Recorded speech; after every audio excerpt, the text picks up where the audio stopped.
नमस्कार विद्यार्थियों।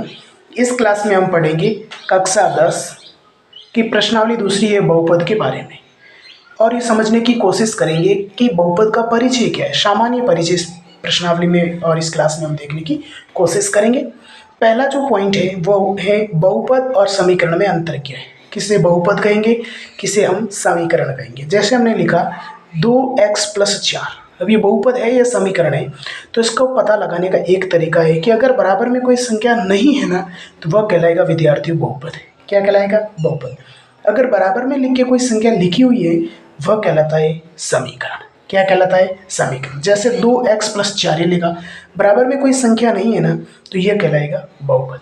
जैसे मैंने ये लिखा 3x² + 4x+2, ये क्या है? समीकरण है, क्योंकि बराबर में क्या है, आगे कुछ संख्या लिखी हुई है। बढ़ते हैं आगे। पहला तो पॉइंट बहुपद और समीकरण में अंतर वाला हो गया। दूसरा देखो 4x² + 3x, इसकी उच्चतम घात कितनी है? बड़ी से बड़ी घात कितनी है? 2 घात है। अगर 2 घात है तो वह कहलाता है द्विघात बहुपद। फिर इसमें देखो 4x+2, इसमें उच्चतम घात कितनी है?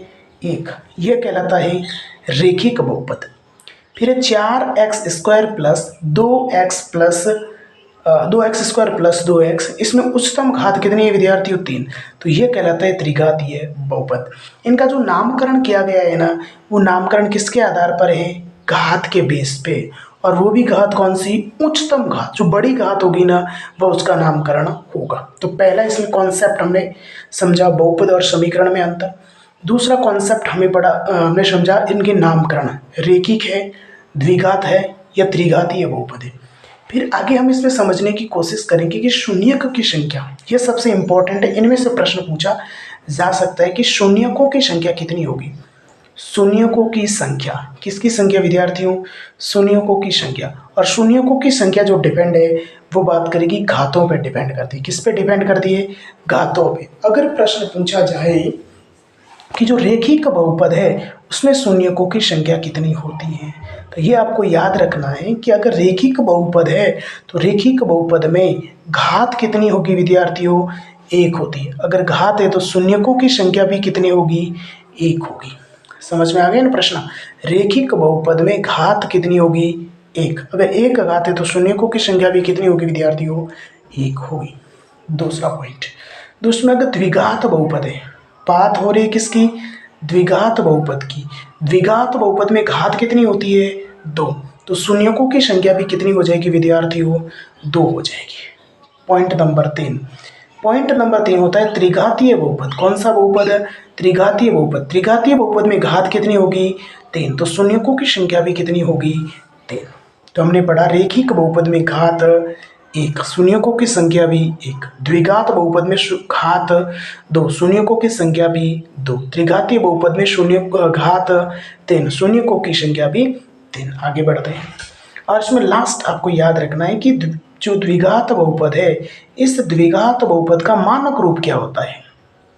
द्विघात बहुपद का मानक रूप, यह आपको याद रखना है कि इस द्विघात बहुपद का जो मानक रूप होता है ना विद्यार्थियों, वह होता है ax² + bx + c, इस रूप में होता है। ये आपको याद रखना है। ये प्रश्न सीधा सीधा भी पूछा जा सकता है। द्विघात बहुपद का मानक रूप लिखो तो ax² + bx + c, इसका मतलब है स्क्वायर वाली संख्या आगे आएगी, फिर x वाली संख्या आएगी c, इस रूप में। जैसे मैंने लिखना चाहूँ तो 4x² + 5x + 8, ये द्विघात बहुपद का एक मानक रूप कहलाएगा। तो इस विद्यार्थियों हमने इस क्लास में पढ़ा है कक्षा 10 की जो दूसरी प्रश्नावली है बहुपद, उसका सामान्य परिचय पढ़ा है। पहले हमने बहुपद और समीकरण में अंतर देखा, बहुपद कौन से होते हैं, समीकरण कौन से होते हैं। फिर हमने बहुपद का नामकरण देखा कि रेखिक बहुपद क्या है, द्विघात बहुपद क्या है, त्रिघातीय बहुपद कौन सा होते हैं। फिर हमने पढ़ा शून्यकों की संख्या, और शून्यकों की संख्या जो डिपेंड करती है वो घात पे डिपेंड करती है। रेखिक बहुपद की घात 1 है और शून्यकों की संख्या भी 1 होगी। द्विघात बहुपद में घात 2 है तो शून्यकों की संख्या भी 2 होगी। त्रिघातीय बहुपद में घात 3 है तो शून्यकों की संख्या भी 3 होगी। फिर हमने पढ़ा लास्ट में द्विघात बहुपद का मानक रूप ax² + bx + c होता है। जैसे एग्जाम्पल 4x² + 5x + 8। इस प्रकार से विद्यार्थियों हमने इस क्लास में जो बहुपद प्रश्नावली उसका सामान्य परिचय पढ़ने की कोशिश की और समझने की कोशिश की है।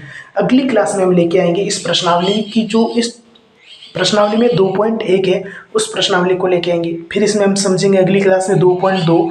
फिर देखेंगे हम इसमें एग्जाम्पल। देखो इस फॉर्मेट, पहले हमने परिचय पढ़ा, फिर हम 2.2 देखेंगे, फिर 2.1 पढ़े, 2.1 फिर 2.2, फिर इसके जितने भी उदाहरण है ना उस उदाहरण को समझने की कोशिश करेंगे। यदि विद्यार्थियों क्लास आपको अच्छी लगी प्लीज़ क्लास को लाइक शेयर सब्सक्राइब जरूर करें, ताकि आने वाली क्लास जो आज से कंटिन्यू होगी क्लास, उसका नोटिफिकेशन आपको मिल सके। थैंक यू, धन्यवाद।